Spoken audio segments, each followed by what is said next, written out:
नमस्कार दोस्तों, मैं हूं विपुल राजपुरोहित और स्वागत करता हूं विपुल एजुकेशन चैनल पर आप सभी का। दोस्तों, कक्षा 10 की जो बुक है राजस्थान के इतिहास एवं कला संस्कृति, उसके अंदर पाठ नंबर 2 राजस्थान के प्रमुख संत एवं लोक देवता के जो वस्तुनिष्ठ और अति लघुरात्मक प्रश्न है, इसका वीडियो हमने आपके लिए कल डाल दिया है।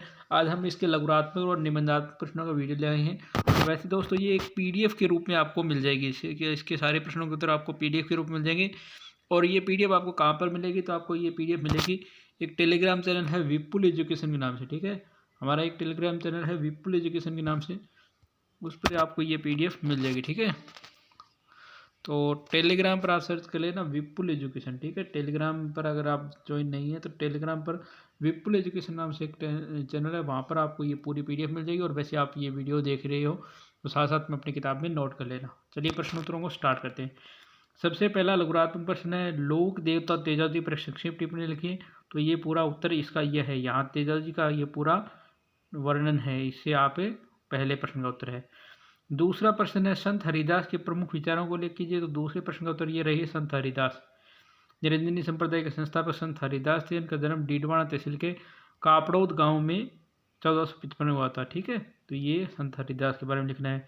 तीसरा प्रश्न है, कृष्ण भक्त मीरा के जीवन के प्रमुख पहलुओं पर प्रकाश डालिए। तो ये तीसरे प्रश्न का उत्तर ये है कि कृष्ण भक्ति का विचार मीरा को अपनी दादी से प्राप्त हुआ था। एक बारात को दूल्हे सहित जाते देखकर बालिका मीरा अत्यधिक प्रभावित हुई और अपनी दादी पास जाकर उत्सुकता से अपनी दूल्हे के बारे में पूछने लगी। दादी ने कहा, तुरंत ही गिरधर गोपाल का नाम बता दिया और मीरा को तभी से गिरधर गोपाल के लगन लग गए। तो ये पूरा है। ठीक है, मीराबाई के बारे में। प्रश्न नंबर 4 है, संत रानाबाई को दूसरी मीरा क्यों कहा जाता है? तो संत रानाबाई के बारे में यहाँ पर लिखा हुआ है, राजस्थान की दूसरी मीरा संत रानाबाई का जन्म जो है मारवाड़ के हरनावा मकराना के पास गांव में हुआ था। ठीक है, और ये भी कृष्ण भक्ति, इसलिए इसको दूसरी मीरा कहा जाता है। ठीक है, ये 4 लघुरात्मक प्रश्नों के वे हैं। अब देखो, निबंधात्मक 3 प्रश्न देखे। एक तो है राजस्थान के पंच पीरों पर एक विस्तृत लेख लिखिए। ठीक है, तो पंच पीरों पर आपको विस्तृत लेख बताने। तो सबसे पहले गोगा जी आ जाएंगे, गोगा जी का वर्णन कर देना। फिर पाबू जी 2 नंबर, फिर देवनारायण जी 3, और आपके रामदेव जी 4, मेहा जी मांगलिया और हरबू जी 5। ठीक है, तो ये 5 आ जाएंगे। ठीक है, तो इसमें एक तो आपके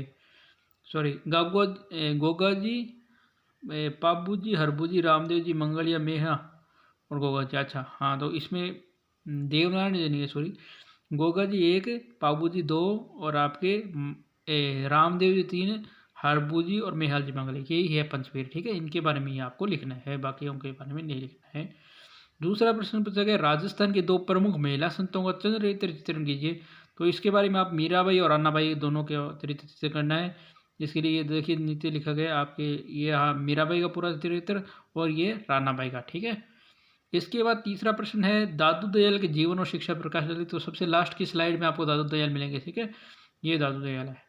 तो ये है पूरी वीडियो। ठीक है, तो आपको यह वीडियो कैसा लगा और वीडियो बनाने का ये हमारा पीडीएफ का तरीका कैसा लगा, बाकी प्रश्नों के उत्तरों को भी हम ऐसे ही प्रस्तुत करेंगे। ठीक है, और ये पीडीएफ आपको टेलीग्राम चैनल है विपुल एजुकेशन, वहाँ पर मिल जाएगी। ठीक है, तो यह था आज का वीडियो। अगर आपको ये वीडियो पसंद आए तो वीडियो को जरूर लाइक करें, इसको शेयर करें, कमेंट करें।